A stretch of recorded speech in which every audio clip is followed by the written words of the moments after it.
My mother's second husband was gay, my stepfather. For 7 years I lived with a gay man. It wasn't a problem at all for me. Except when we had sex and he called my mother's name out.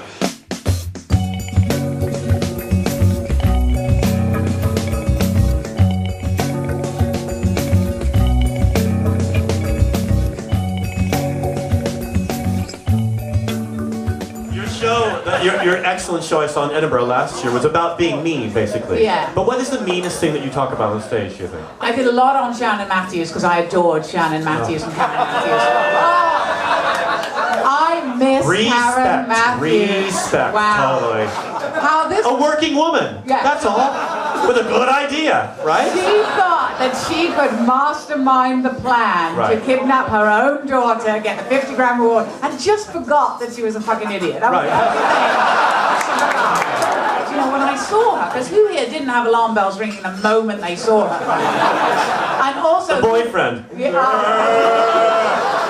Hot in that way, that easily pliable. Hot in a slightly special way, if you like that, Scott. I mean, he's clearly not all the chromosomes are there. Look, I think everyone deserves love, Joe. That's all I'm saying. The climate change protesters at the G20 were fighting for the survival of the human race. They didn't deserve to be beaten around the head by the police. They deserve our support.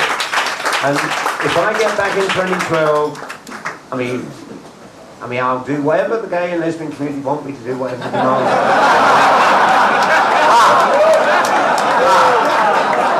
The real demand you want is that, you're going to be alive by the second half of this century. But if you want us to live that long, you better bring on the Botox, bitch, because I am not walking around London at the age of 90 without a couple of shots between my eyes. Everybody says that at your age, but they stop at 60. You don't know how old I am. 38. Get it out. Anything.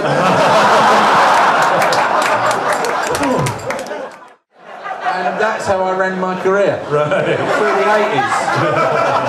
Thatcher, if she hadn't been around, I'd have got no work. The irony hangs heavy in the air every time I went on stage. There was hundreds of anti-Thatcher gigs. For the gays, it's like AIDS. I mean, without AIDS in the 80s, I wouldn't have had stage time.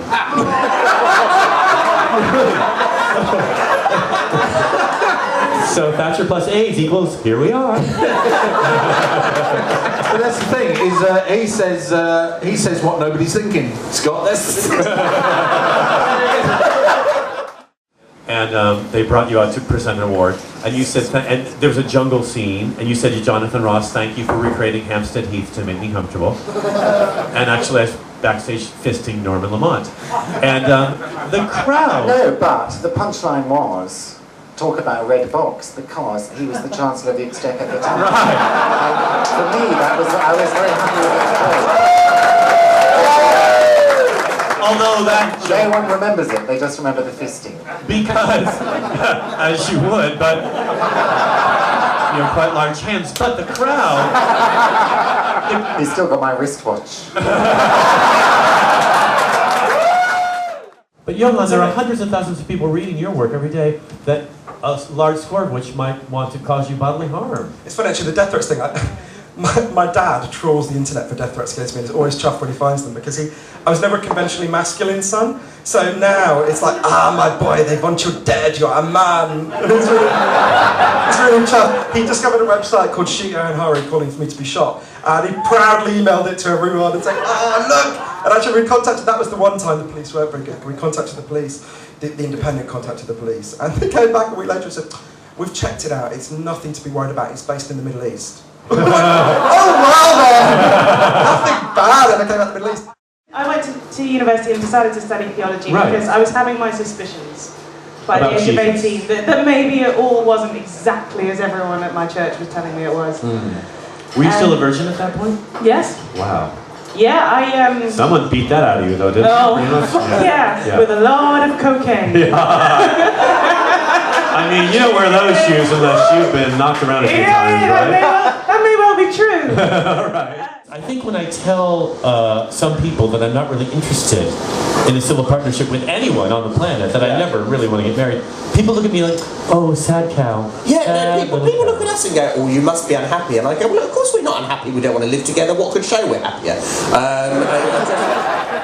seen gay wedding videos on the internet and they turn my stomach.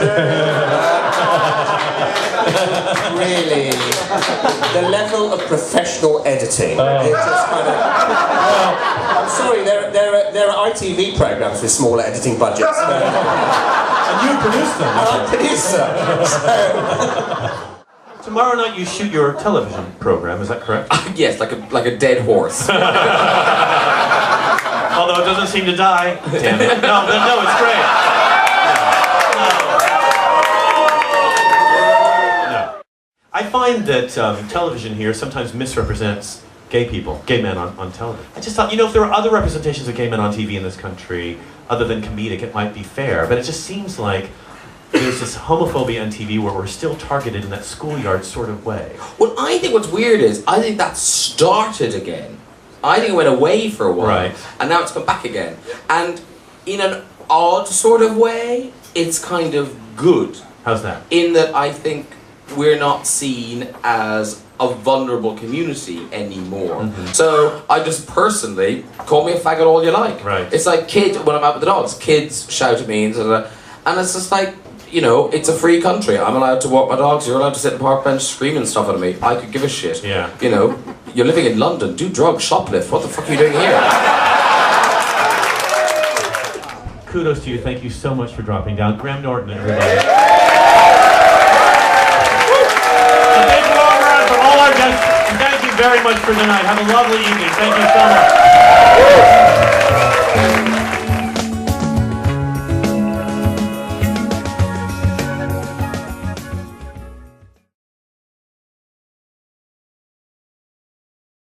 David, what's your biggest concern? My biggest concern, like you say, is global warming and all the rest of it. And I believe that there's going to be like an ice shelf that's going to break off very soon. And apparently it's something like 14,000 square miles or something like that. Oh, it's happened. Okay. And, But now that you know that ice shelf has broken, how do you feel about that? What's your immediate response? Looking back, I actually think I heard it splash.